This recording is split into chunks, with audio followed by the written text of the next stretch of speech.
stop and think about what you've just done. I love the idea of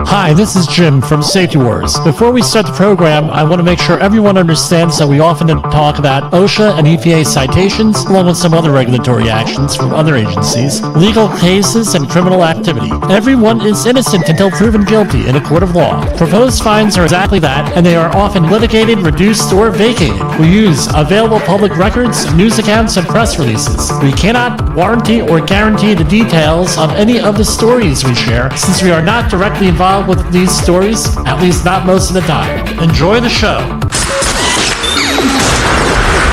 This show is brought to you by Safety FM.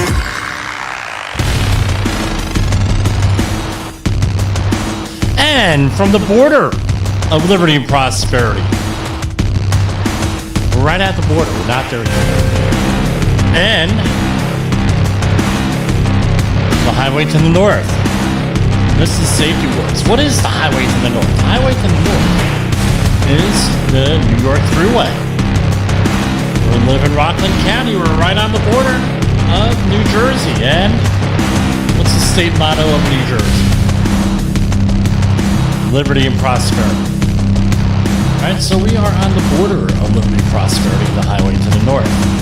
This is Safety Wars for July 10, 2024. How's everybody doing?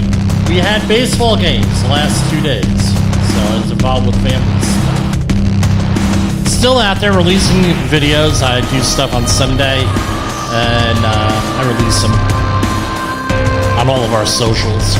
We're down as Safety Wars on your videocast platforms, or Jim Polsel. That's me, JimPoesl.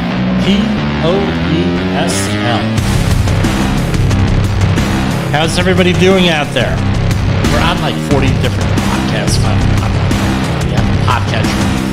Anyway, very exciting time to have a political podcast, a political show. But we really don't do politics. We say in general, but I think at a certain point we may have to.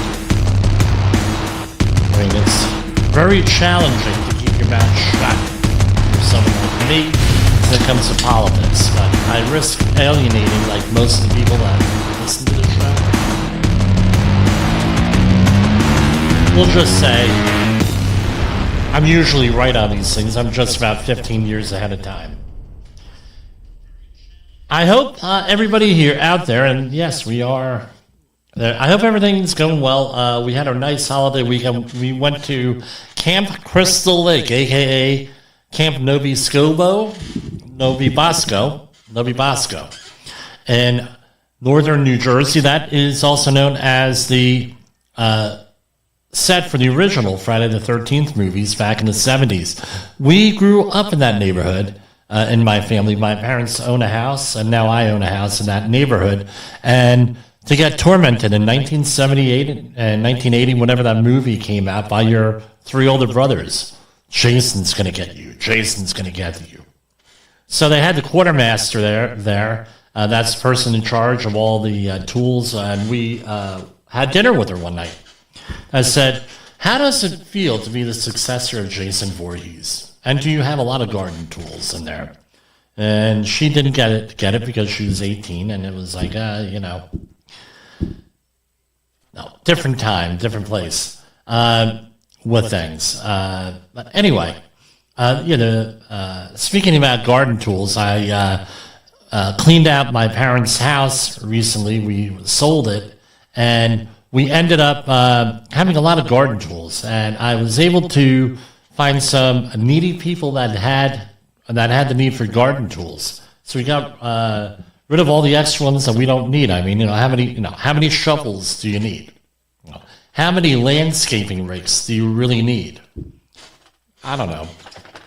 But obviously, no, we had too many.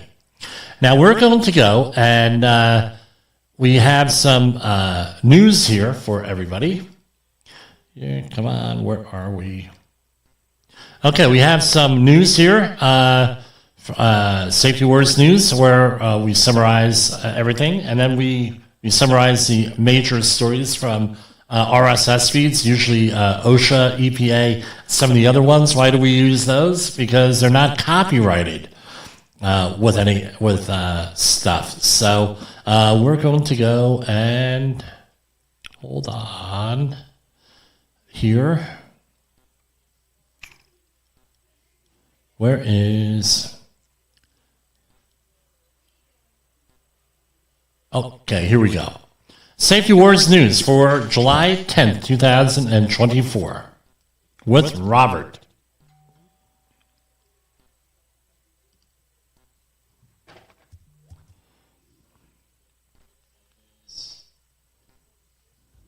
And we don't have sound here. Hold on. Okay, here we go. Safety Wars News for July 10th, 2024. Okay, we still don't have it. Bear with me a minute here. On a huge learning curve.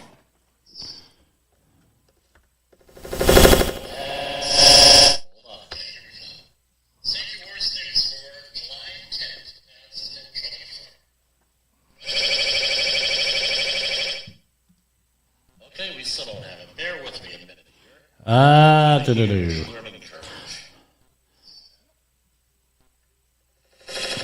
Hold on.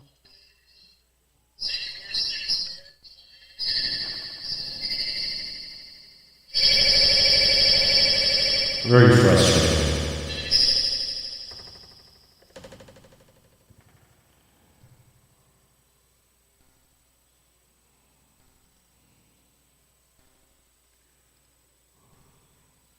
Bear with me, everybody. Hate it when it does this.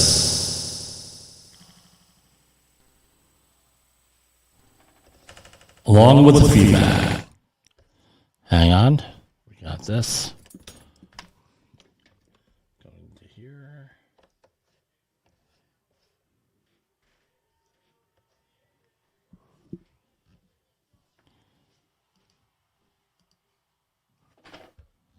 And we did try this out prior to the program, and it worked.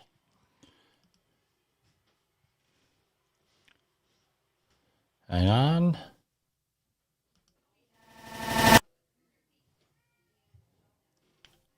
Okay, we're going to skip that for now. We're going to go to commercial break, and we'll figure this one out.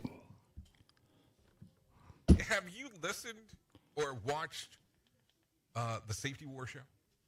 It does stream live on the radio and on the streamer-emers that we have. So if you have not taken a listen to Jim Bolzel... We're going to go to commercial break, and we'll figure this one out. Wars, I would strongly encourage you to take a view or take a listen, whichever option is available for you, and take a listen to what the hell he has going on. It will take some deep dives and some information that you might be interested in. We're going to go to commercial break, and we'll figure this one out.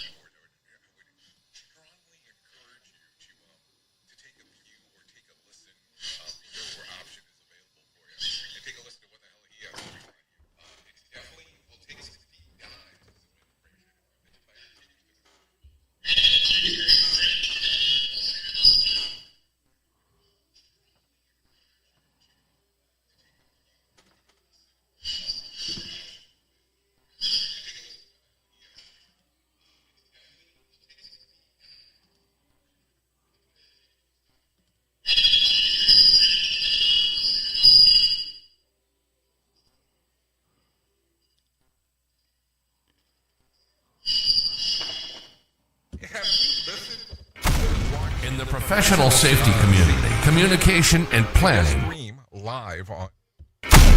In the professional safety, few keys to your program's success. The question many practitioners have is, where do I start?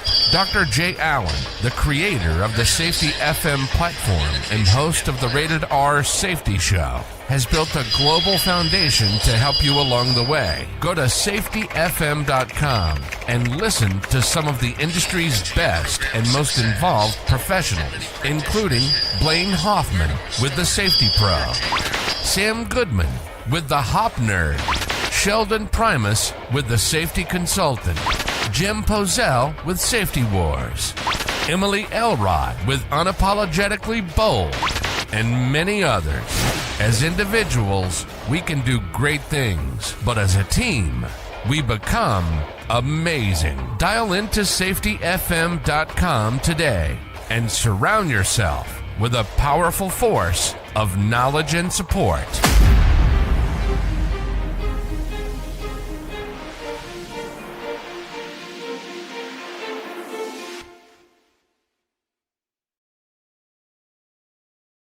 OSHA recordables, catastrophic losses, environmental disasters. You want answers? So do I. This is Jim Posel with Safety Wars. That's my daddy!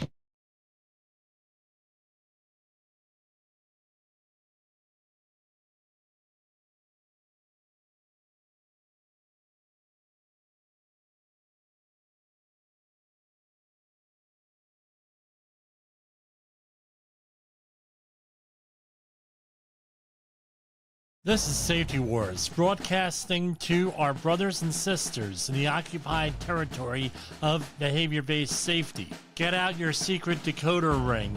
Here is your nightly message. Learning is vital. Learning is vital.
on set every day.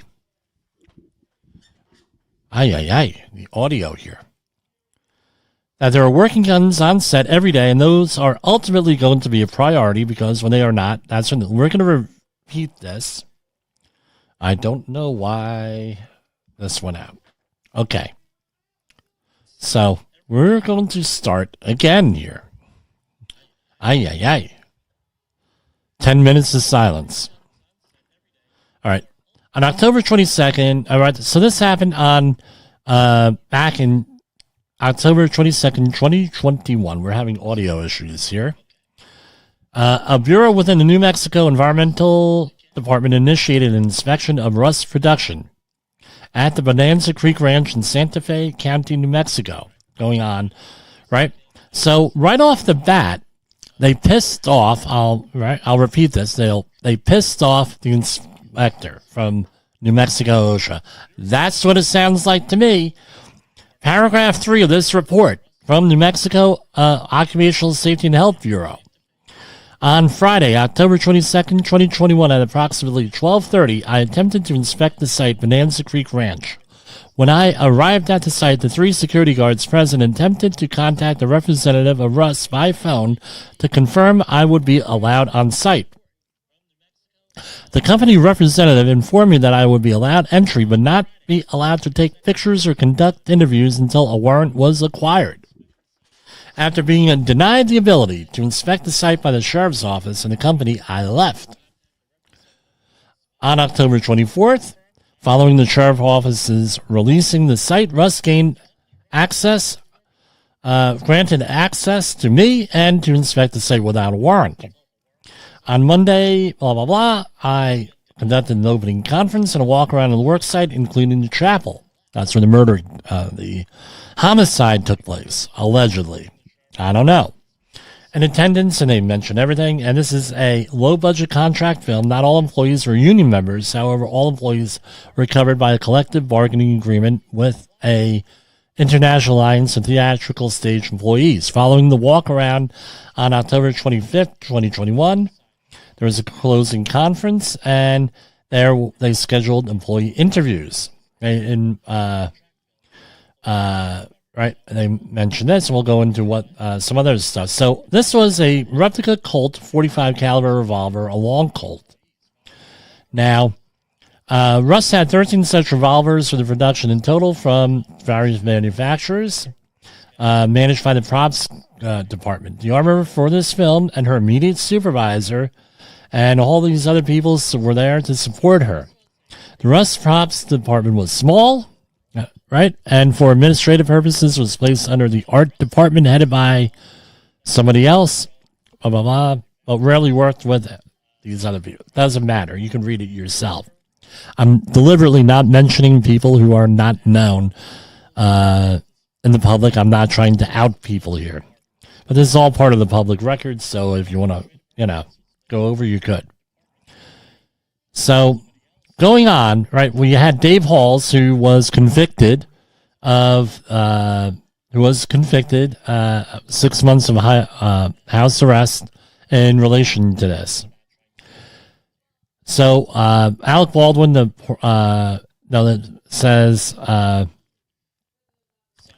he was only in charge of approving script changes and actor candidates, according to the investigation. Now, they are not allowed. There was a ruling on Monday. The prosecutor is not allowed to say that Alec Baldwin was a producer and what his job was. They said it wasn't germane. I'm going to say it's likely because of paragraph 10 here, right, where he was in charge of script changes and actor candidates, not the other end. Now, I'm surprised that someone did not bring up constructive knowledge, where he's a producer. Should he have known? I don't know. Judge made the decision. I'm not the judge. I'm not an attorney. I don't play one on the radio. I'm just reading this. Hennick and Terrace Reed reported to somebody else for direction on daily task. Hennick and Terrace Reed performed armor duties such as demonstrating a firearm was hot or cold with Dave Halls. Dave Halls was also responsible for identifying and correcting hazards related to firearm safety. Hannah Terrace Reed's her job was storage, maintenance, and handling of firearms and ammunition on set for training members of the cast who would be handling firearms. And in accordance with the safety procedures and industry-recognized safety practice, the armorer is required to be present whenever firearms are being handled and should have the authority to determine whether an individual requires additional training. Now, going on here, the Hannah Terrace Reed was informed by her supervisor, one of the many, that she was allowed 8 paid days at armorer's rate in her contract to perform armorer tasks, and the rest of her time was to be spent as props assistant. Rust ordered ammunition with the intent to receive blank and dummy rounds from a certain company. The property master stated that Rust did not intend to have live rounds on set. Live rounds may be indistinguishable from dummy rounds by either a small hole in the brass cartridge, indicating there is no powder, or by a missing or dimpled primer at the bottom of the cartridge, or by shaking the round and hearing a distinct clatter of a BB. Unless the round is removed from a storage box or firearm and inspected, it can't be verified. So this is the thing, if you are a safety professional, you need to know. On October 14, 2021, a person, her supervisor, this is a week before the accident, emailed Hannah Terrace Reed addressing the armorer and key assistant props duties and stating, "It has been brought to my attention that you are focusing far more on the armor and not supporting props as needed." In the same email, Miss Pickle informed Miss Terrace Reed, I'm sorry, I didn't mean to say her name, that the production and AD team have seen twice that there was a shotgun left unattended. The supervisor went on to say that she needed some type of check-in or out system put in place immediately. Okay, what is that? That check-in, check-out system on the hierarchy of controls. Come on, what is it? It is called administrative control. Thank you. And we know that administrative controls, rules or administrative controls, are on the bottom of the hierarchy of control inverted triangle, and therefore they're not very reliable. My experience is that they're not reliable. And Ms. Terrace Reed responded by, so this is what the supervisor had said. No, hey, let's put in something totally, no, she didn't say this, but it's like saying, hey, let's go and put in something totally unreliable to manage this situation. Does that sound like something you've ever heard on a job? Right? And no, Miss Terrace Reed said, and very serious job. An armor is a serious job, and since we started, I've had a lot of days where my job should only be to focus on guns, everyone's safety. There are working guns on the set every day, and those are ultimately going to be a priority, because when they are not, that's when dangerous mistakes happen. Right? This is ominous. Now, this is where Miss Terrace Reed made her mistake, and I know, hindsight 2020. It's like this, folks. The threat is worse than the thing.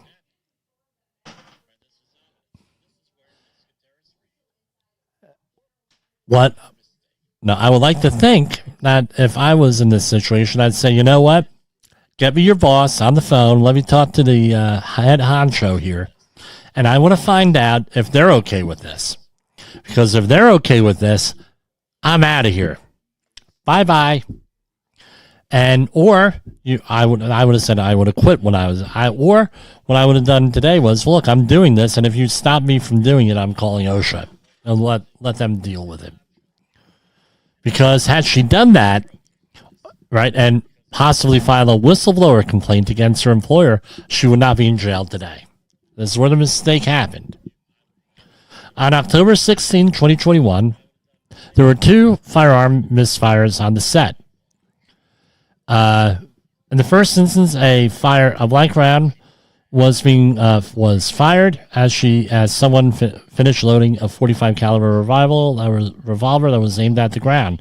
To return the hammer to closed position and make the firearm safe, the operator must hold the hammer and depress the trigger, guiding the hammer to the closed position deliberately. In the case of the misfire, the hammer slipped from the person's thumb and fingers, right? Likely resulting in the fire pin on the hammer striking the primer, which has ignited the powder, which I said before when I had the audio issue. The second misfire on October 16th, so they had two misfires on the same day, involved somebody else who was a stunt double for Alec Baldwin, and a lever-action rifle of unknown make and model. It's not known how the misfire happened, as according to some statements, he was alone in the cabin, and others state he was not alone. That sounds like somebody else in the 1990s. Well, yeah, I wasn't alone, but I was. But no one's ever really alone, right? If you grew up in the 90s, you know who I'm talking about. Hannah Contreras-Reed stated that this person's only comment was, "It just went off." It's in the record, public record. Hannah Contreras-Reed described that it is probable the rifle fired by being placed onto the ground too roughly. Well, possible, but guess what? They didn't do really an investigation here. On October 17th, Hannah Contreras-Reed sent a text message to her supervisors saying, "Hey, we're on day 8 of Armor Day, so if there's gunfire after this, you may want to talk to the producers." The person replied the same day that there would be no more trading days. Training days, Miss? Like Alec and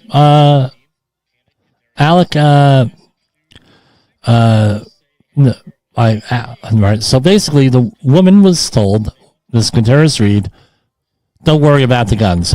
Don't do your job." Why this woman is not in front of whoever being investigated? Maybe she is, but I have no idea. Now, this is a second point where the mistake was made, my opinion. At this point, she got it twice in writing not to do her job, essentially. What do you do? Do you say, "Oh, well, don't worry about it, blah, blah, blah," or do you go on and proceed, or do you go and say, "No, we have to handle this either through a whistleblower complaint or a call to OSHA, or we're going to try to follow this up the line, see where this goes," because I don't think this person had the authority to make a decision like this. However, what do I know? I'm just a guy on the radio. Again, has this ever happened to you? Now you have twice where they're saying, "Don't do your job." Essentially, that's what they're telling you.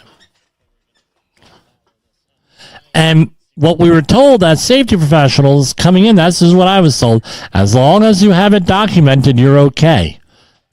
Guess what? That's baloney. If it's in writing, again, I'll use Judge Judy as an example of this. Judge Judy said, "You cannot undo something that is in writing verbally." Right? You have to get something in writing. Here we had something in writing. Even we had an email. But on the other hand, this is email and text messages are all informal communication, more or less. But at this point, she got it in writing twice. Don't do your job. On October 20th, a first assistant camera resigned, citing safety concerns among other issues, and stated in an email to somebody else in charge, "During the filming of gunfights on this job, things are often played fast and loose. So far, there have been 2 accidental weapons discharges, 1 accidental special effects explosive that have gone off around crew in between takes." The author of the email said, "To be clear, there are no safety meetings these days. There have been no explanations as to what to expect for these shots."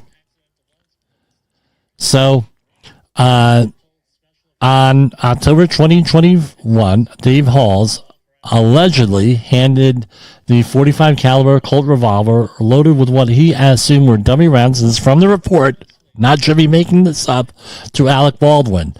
Mr. Baldwin aimed the revolver toward Helena Hutchins, Joel Souza, and a projectile was fired, striking Miss Hutchins and Mr. Souza.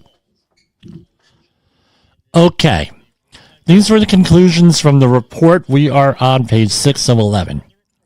As a result of the inspection, OHSB, that's the New Mexico OSHA, determined that Rust was responsible for a serious violation of the New Mexico OSHA Act, right? While no specific state or federal OSHA standards exist for firearms used in the film industry, it is clear both the employer and the film industry recognized the hazard associated with the use of firearms on movie sets and the potential for serious injury to employees. So this is all a general duty clause, more or less, right? And it goes on and on and on. Rust failed to follow company safety procedures, which likely would have prevented the accident from occurring. Now, this is according to the report. Conclusion, line 20, paragraph 21. Rust management did not ensure their own safety procedures, taking from the film industry safety bulletins, were followed at the work site. I'm bridging this a little bit. Additionally, on January 7, 2022, Rust attorneys informed the New Mexico OSHA that the safety bulletins used on the set, blah, blah, blah, and we're going to go over them. They failed to implement the standards listed in Bulletin 1 that they mentioned were not enforced by Rust managers. Bulletin 1, page 1. Live ammunition is never to be used nor brought onto any studio lot or stage. I believe this is where the argument was with Hannah Gutierrez-Reed, was that she allegedly should have known if live ammunition was brought on, and she allegedly, I don't know if it's true or not, this is according to news reports and what was said in court. I can't believe everything you hear in court or on the news. We know that. If you've been a long enough listener, you know that. All right. That she was responsible for ammunition being brought on set, which led to this accident and which led to her being convicted. That's the long and short of it. I don't know if that's true or not. Right? This is what was said in court. Bulletin number 1, page 1. Before any use of firearm on a rehearsal and or on camera sequence or off-camera use, all persons involved must be thoroughly briefed at an on-site safety meeting where firearms will be used. This meeting shall include an on-site walkthrough and or dry run with the property master or designated persons. And going on and on and on. So, employees stated that while safety meetings took place, they were not conducted each day for firearms were used on site, and often any mention about firearms was brief and not specific. So, you're a safety professional. How are your safety meetings in the morning? Are you told to hurry up? We're trying to get to work. Don't have a safety meeting. Bulletin 1, page 1. No one shall be issued a firearm until he or she is trained in safe handling use, and going on and on and on. Failure to implement. The supervisor instructed Hannah Gutierrez-Reed that no more training days would take place, like training Alec and such. Rust management did not provide the armorer or property master with the authority to determine if additional training was required in violation of Rust safety procedures. Okay, again, how many of us safety managers are not the designated competent persons and have no authority? Are you getting that in writing, what your authority is? Again, she did not have the authority, apparently, they determined, to do this. However, Hannah Gutierrez-Reed and Dave Halls, who might have had the authority, settle out of court. Again, she did not have the authority, but she was still held responsible for this. Bulletin 1, page 1. Additionally, this bulletin should be attached to the call sheet, and each day firearms will be used. Again, that wasn't done, allegedly, according to OSHA. Then bulletin number 1, right? Never lay down, page 2, never lay down a firearm or leave it unattended. Well, that was allegedly done. Hannah informed of a failure to implement. After instructing Hannah Gutierrez to focus more on her ops assistant duties and less on armor responsibilities, the supervisor then informed Hannah Gutierrez production and AD team has seen twice there's a shotgun left unattended after the scene. We need all weapons to be in your control anytime they're in use. Hannah Gutierrez explained conducting her armor duties and props assistant duties created a gap where actors or submade put down a firearm and step away, leaving it unattended.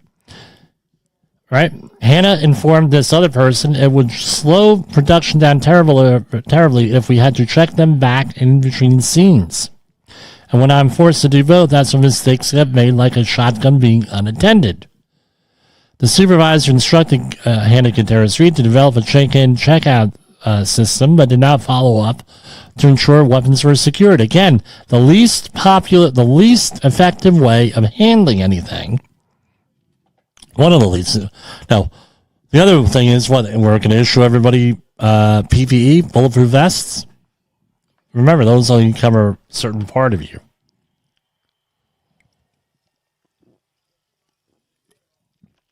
Pardon me. Again, this was another point. She did not have time to do this, right? According to this report. Right? And then, again, and this next section, don't point a loaded gun at anybody. And then another one, firearms to be loaded just before they're used before a scene. Right? And this was a rehearsal, not filming. And Russ, this is paragraph 22, Russ did not provide staff responsible for ensuring firearm safety with sufficient time to inspect ammunition. And a misfire.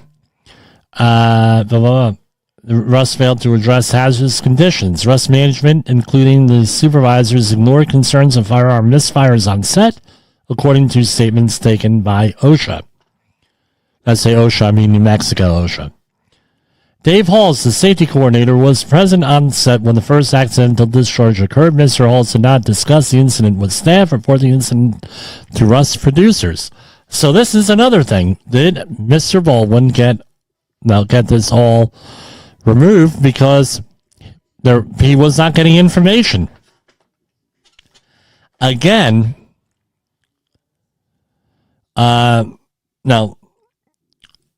this was he was the safety coordinator, did not discuss the incident with staff, report incident to Russ producers, review the incident as safety coordinator, ensure people took appropriate actions to respect the safety protocols, or take any other corrective measures.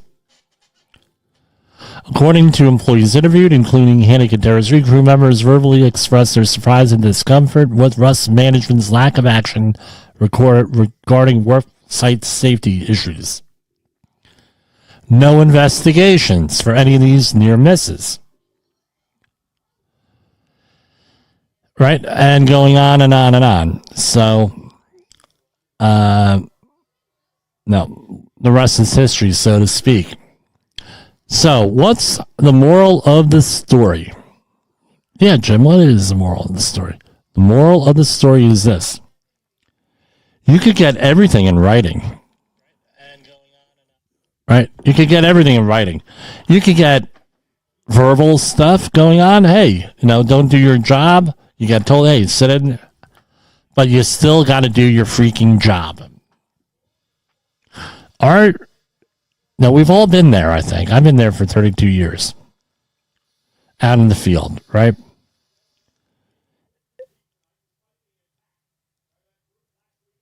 If we've all been here, we've all been doing this stuff.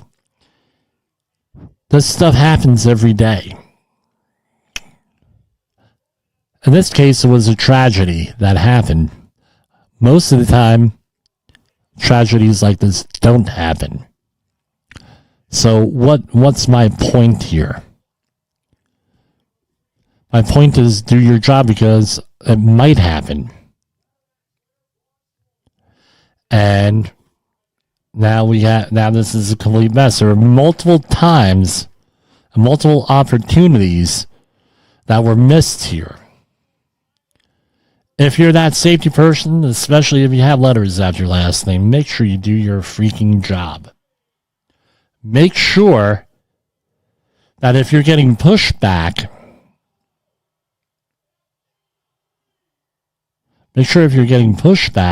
you document it and you provide an analysis for it. Because of this situation, I changed the way I do business. I always have taken things very seriously, but I take them even more serious, and I share this with the other safety people to take their job serious. Last week we had an issue. We had an issue last week. Or no, 2 weeks ago. What am I saying?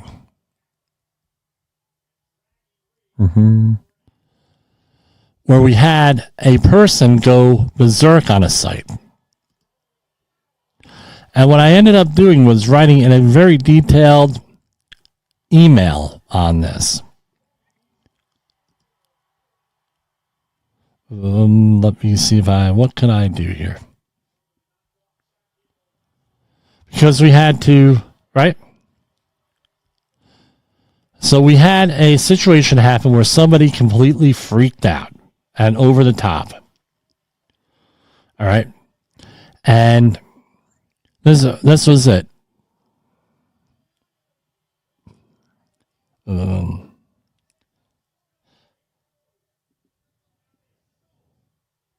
on, let me see where it says here. The person's aggressive attitude towards his own people, which I witnessed and reportedly someone else experienced himself, is in itself dangerous. His reaction was to this situation where it was a practice drill, right? Which was a situation where we can learn. Drills are for learning, right? And he went berserk. Now, the question is this. If you are a manager and you are going berserk over bad news, are you going to get delivered bad news? More bad news? No, because the incentive is not going to, hey, they can't handle bad news. We're not going to give them bad news. Why do I mention this? 10 years ago, before I heard of human and organizational performance, I would not have written an email here pointing out poor management decisions from potential. And this guy, no, I'm not getting any money from him. I'm not getting paid from him. But screaming and yelling and cursing and everything else, intimidation, means that you're not going to get the information that you need. My question is this. This whole Rust thing, was that the corporate culture there?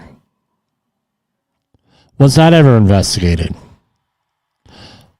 Did they do, like Jay Allen was talking about today, a learning team to find out exactly what happened, what went wrong, how work is performed there, and everything else? The investigators did a pretty good job from all accounts, but I had some lingering questions here. What were, right? And as a human organizational performance point of view, you try to figure out how people are working. What was the corporate culture? On this situation where we had someone on site, a manager, go completely berserk, right? And therefore no one's giving him information, safety information, which leads to more safety issues. I mean, it's an issue.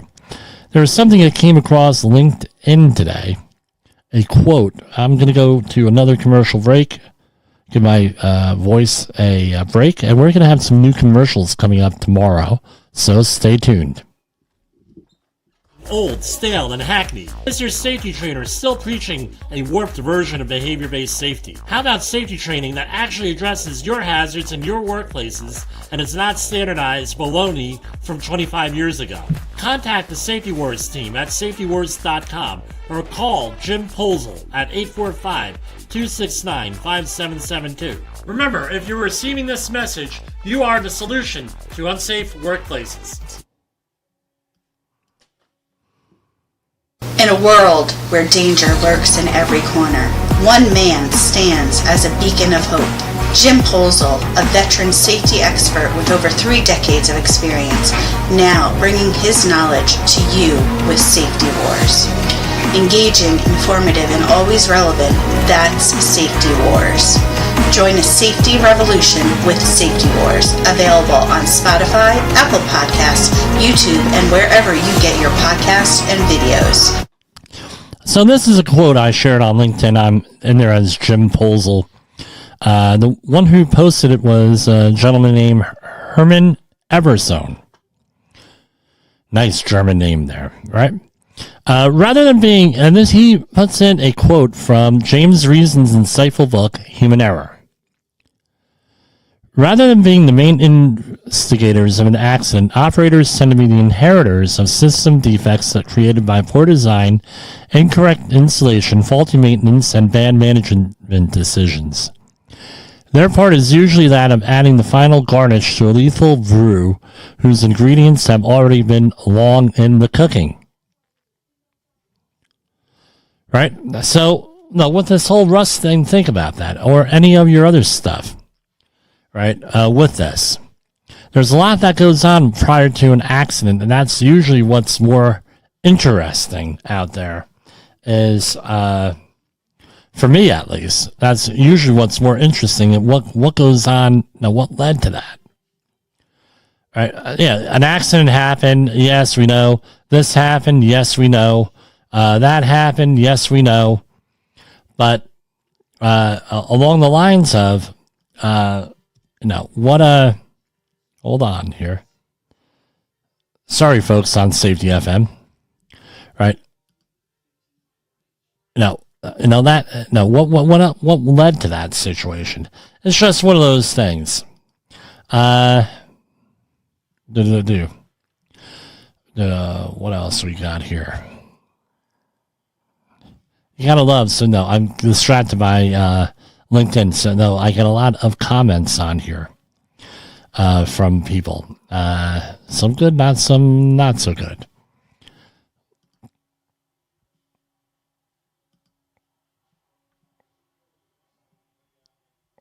All right.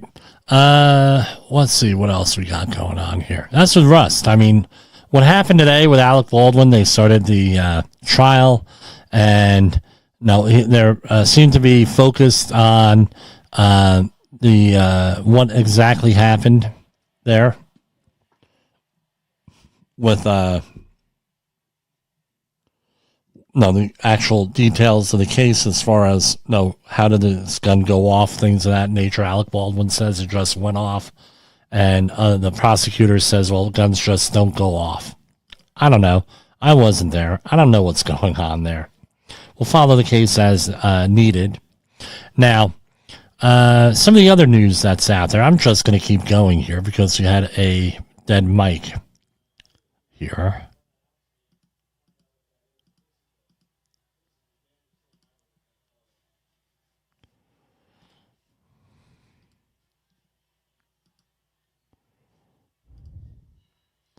All right. Come on, I had everything open here, all the stories lined up.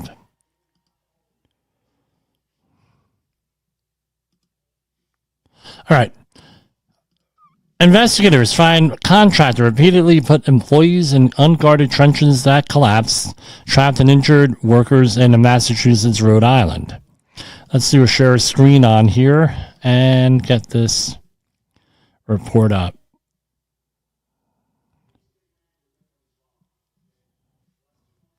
Investigators find contractor repeatedly put employees in unguarded trenches that collapsed, trapped injured workers in Massachusetts and Rhode Island. You know what? I'm just going to cut it off here, and I will say adieu, and we will talk to you tomorrow. Bye-bye. This is much too